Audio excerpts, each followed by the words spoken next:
حلیم کا ذکر آتے ہی ذہن میں حیدرآباد کا نام آتا ہے، لیکن اپنے منفرد ذائقے کے لیے مشہور حلیم کشمیر میں بھی دستیاب ہے اور لوگ اسے خوب پسند کر رہے ہیں۔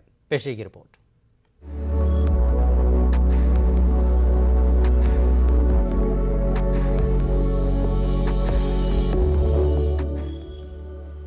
سرد شام اور جھلملاتی روشنیوں کے بیچ حلیم کا ذائقہ اور الگ الگ مسالوں کی خوشبو، یہ منظر ہے باغ مہتاب سری نگر میں بلوچ ہیٹرک ریسٹورانٹ کا۔ یہاں پر حلیم اب دستیاب رکھی گئی ہے تاکہ لوگ اس لذت سے محروم نہ رہ پائیں۔ پہلے ہی دن حلیم کا مزہ چکھنے کے لیے اچھی خاصی بھیڑ جمع ہو گئی۔ آج کل فوڈز کا ٹرینڈ چل رہا ہے، لوگ فوڈی زیادہ ہو رہے ہیں اور یہاں پہ ہمارا ہریسہ چلتا ہے۔ That's totally different from this thing. So انہوں نے حلیم لایا یہاں پہ، تو I think I should appreciate them. Everybody should appreciate کہ انہوں نے یہاں پہ حلیم لایا ہے، اور اس کا پریپریشن بالکل الگ ہوتا ہے۔ ہمارے میں چاول یوز ہوتا ہے، ان کے میں 7 قسم کے دالیں یوز ہوتی ہے حلیم میں، تو I think everybody should come and taste it. حلیم گوشت کے ساتھ ساتھ 7 قسم کی دالوں سے بنتی ہے۔ کئی گھنٹوں تک مسالوں میں پکائے جانے کے بعد یہ تیار کی جاتی ہے۔ میں نے بہت زیادہ ٹرائی کیا حلیم اس سے پہلے، تو یہاں کا مجھے کچھ الگ لگا، بہت ہی زیادہ ذائقے دار تھا اور ٹیسٹی تھا۔ تو بلوچ میں ہم نے کوزین دیا ہے آپ کو، پشاور کا بلوچ کا جو سرحدی علاقہ جس کو ہم فرنٹیئر کہتے ہیں، تو اس میں یہ سب چیزیں ہیں، پشاوری چکن ہے، چپلی کباب ہے، اور بہت سارے آئٹم جو یہاں سے ہٹ کے ہیں۔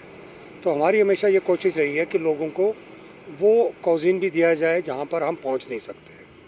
تو اس میں ایک حلیم بھی ایک ہے، وہاں کا ایک آئٹم ہے کہ جو بہت وہاں باہر چلتا ہے۔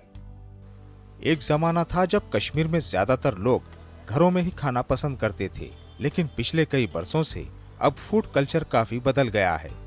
لوگ گھروں سے باہر بھی الگ الگ پکوانوں کا مزہ لیتے ہیں۔ ایسے میں حلیم کی خوشبو اور لذت بھی اس ماحول میں گھل رہی ہے۔ نیوز 18 اردو کے لیے سری نگر سے شبیر احمد کی رپورٹ۔ جموں میں بلیدان استھم پر ویٹنگ دا ریٹریٹ تقریب منعقد ہوئی۔ محکمہ سیاحت کی جانب سے اس تقریب کا انعقاد کیا گیا۔ A D G P Jammu, J M C mayor سمیت کئی شخصیات نے اس میں شرکت کی۔ Police, C R P F اور دیگر ایجنسیوں نے ویٹنگ دا ریٹریٹ میں حصہ لیا۔ ملک کے لیے اپنی جانوں کا نذرانہ پیش کرنے والوں کو خراج عقیدت پیش کیا گیا۔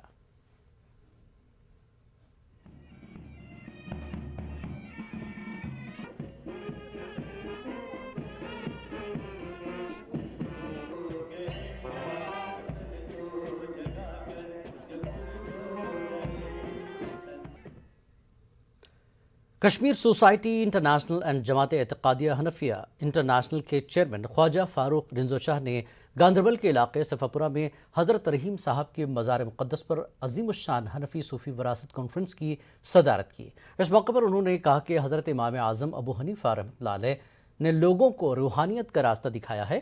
انہوں نے دعویٰ کیا کہ ڈاکٹر محمد اقبال نے صفاپورہ میں رحیم صاحب کے مزار پر حاضری دی تھی۔ بزم روحانیت موسیقی انٹرنیشنل کے صدر گلزار گنائی نے اس موقع پر جناب لالا صاحب رنزو شاہ کا مشہور کلام پیش کیا۔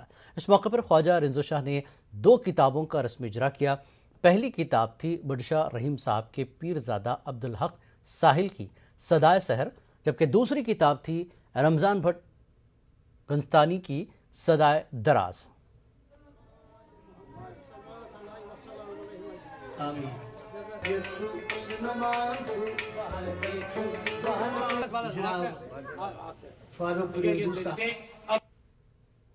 میں ان رحیم صاحب نے اور ہمارے بزرگوں نے شراب پہ پابندی لگائی تھی۔ آج شراب 1977 میں بل آئی گئی، اس بل کو واپس کیوں نہیں لے رہے ہیں آپ؟ شراب کو بند کیوں نہیں کر رہے ہیں آپ ان اداروں کو بند کیوں نہیں کر رہے ہیں جنہوں نے ہماری روحانیت مار دی؟ ہم روحانیت کو مرنے نہیں دیں گے، اور یہ میرا کنکلوژن ہے، روحانیت کو ہم مرنے نہیں دیں گے۔ بانڈی پورہ میں محکمہ تعلیم نے کووڈ کی وجہ سے بچوں کو پڑھانے کے لیے منفرد طریقہ کار اپنایا ہے۔ محکمہ نے اپنا یوٹیوب چینل کھول کر بچوں کو پڑھانے کا سلسلہ شروع کیا ہے۔ پیش ہے محمد سعید کی یہ رپورٹ۔